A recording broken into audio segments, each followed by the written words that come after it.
तो आज मैं आपको एक अनोखी रहस्यमय कहानी सुनाऊंगी। अगर आप चैनल पर नए हैं तो अभी सब्सक्राइब कर ले, यह मेरा दूसरा नया चैनल है ताकि और भी रहस्यमय कहानी सबसे पहले आप तक पहुंचे तथा कहानी पूरा देखे, क्योंकि अंत में एक अनोखा रहस्य छुपा है। धन्यवाद। तो सुनिए। एक बड़े नगर में गोविंद नाम का एक साहूकार रहता था। वो बहुत धनी था, पर उसका मन लालची और कठोर था। उसे केवल अपने धन से प्रेम था। वो गरीबों पर अत्याचार करता, ऊंची ब्याज दरों पर कर्ज देता और लोगों की मजबूरियों का फायदा उठाता था।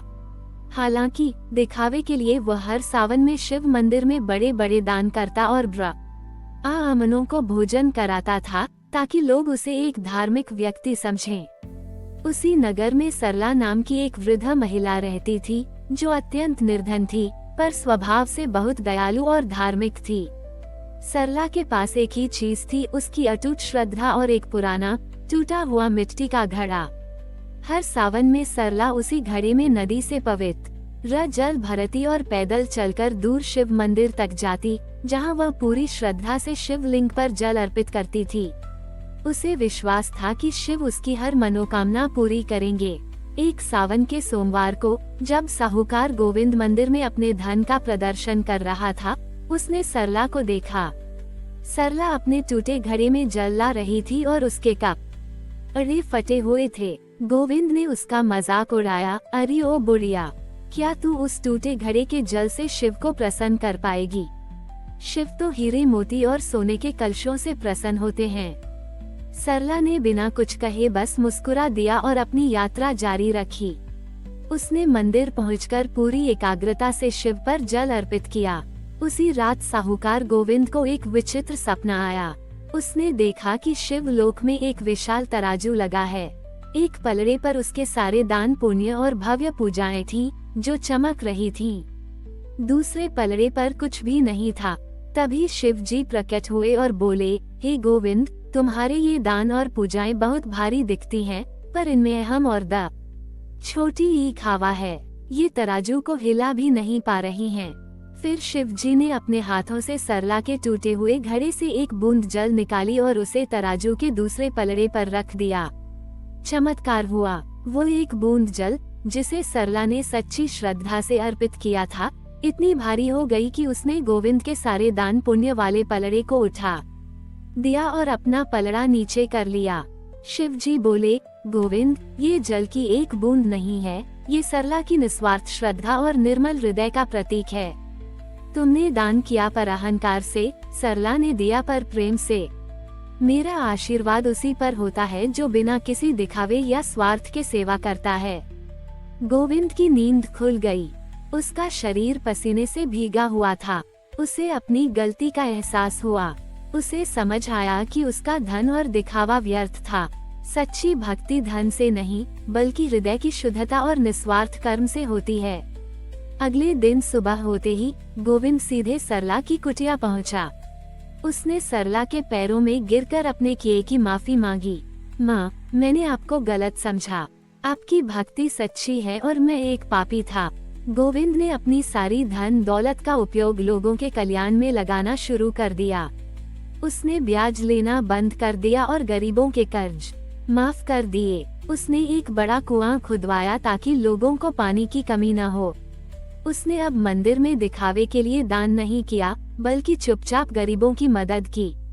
सरला वृद्धा ने उसे माफ कर दिया और उसे एक नया रास्ता दिखाया। सावन का महीना हर साल आता है, लेकिन उस साल की घटना ने गोविंद को ये सिखाया कि शिव को प्रसन्न करने के लिए धन नहीं, बल्कि शुद्ध हृदय और सेवा की भावना चाहिए।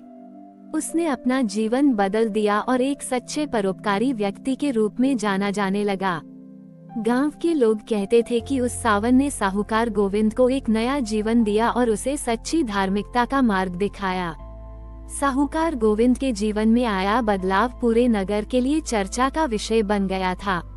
जो गोविंद कभी अपने लालच के लिए जाना जाता था, अब वह अपनी उदारता और सेवा भाव के लिए प्रसिद्ध था। उसने सरला वृद्धा को अपनी बहन मान लिया था और उनसे नियमित रूप से मार्गदर्शन लेता था। अगले सावन में नगर में एक बड़ी प्राकृतिक आपदा आ गई। कई दिनों तक लगातार मूसलाधार बारिश हुई, जिससे नदी में बाढ़ आ गई। निचले इलाकों में पानी भर गया, लोगों के घर डूबने लगे और उनकी फसलें बर्बाद हो गईं। नगर में हाहाकार मच गया था। गोविंद को अपनी पिछली गलतियां याद आईं। इस बार उसने दिखावे के लिए कुछ नहीं किया। वह तुरंत सरला के पास पहुंचा। सरला ने शांत भाव से कहा, गोविंद, ये समय रोने का नहीं, कर्म करने का है। शिव हमें फिर से अवसर दे रहे हैं कि हम अपने भीतर की करुणा को जगाएं।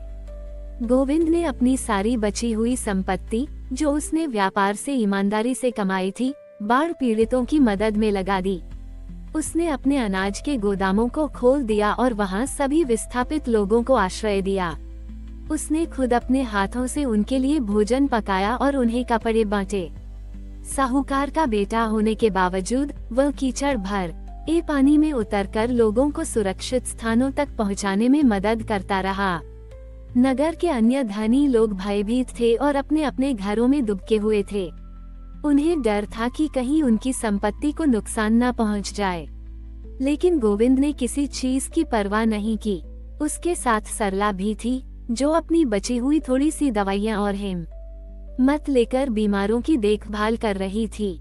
सावन की उस भयानक बाढ़ में गोविंद और सरला ने मिलकर सैकड़ों लोगों की जान बचाई और उन्हें सहारा दिया।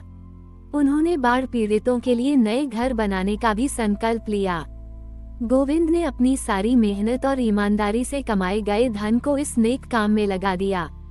जब बाढ़ का पानी उतरा और स्थिति सामान्य हुई, तो नगर के लोगों ने देखा कि साहूकार गोविंद की सारी संपत्ति लगभग समाप्त हो चुकी थी। वह अब एक साधारण व्यक्ति बन गया था, लेकिन उसके चेहरे पर जो संतोष और शांति थी, वह पहले कभी नहीं थी। नगर के मुखिया और अन्य धनी लोग गोविंद के पास आए। उन्होंने अपने अहंकार और स्वार्थ के लिए शर्मिंदगी महसूस की। मुखिया ने गोविंद से कहा, गोविंद, हमने तुम्हें पहले गलत समझा था। आज तुमने हमें सिखाया कि सच्ची दौलत धन संपत्ति में नहीं, बल्कि मानवीयता और सेवा में है। तुमने इस सावन में शिव का सबसे बड़ा अभिषेक किया है। गोविंद ने हाथ जोड़कर कहा, ये सब सरला माँ के सिखाए हुए पाठ का फल है। शिव हमें बताते हैं कि हमारा सबसे बड़ा धर्म संकट में पड़े लोगों की मदद करना है। जब हम सब मिलकर एक दूसरे का हाथ थामते हैं, तभी जीवन में सच्ची शांति और समृद्धि आती है। उस दिन से साहूकार गोविंद को दानवीर गोविंद के नाम से जाना जाने लगा। उसने अपना बाकी जीवन लोगों की सेवा में समर्पित कर दिया। हर सावन में नगर के लोग अब केवल शिव की पूजा नहीं करते थे, बल्कि एकजुट होकर अपने आसपास के जरूरतमंदों की मदद करने का संकल्प लेते थे। गोविंद की कहानी एक शाश्वत सत्य बन गई, जो यह सिखाती है कि सच्चा प्रायश्चित केवल पश्चाताप में नहीं, बल्कि निस्वार्थ सेवा और मानवीयता के कार्यों में निहित है, और यही शिव का सबसे बड़ा आशीर्वाद है।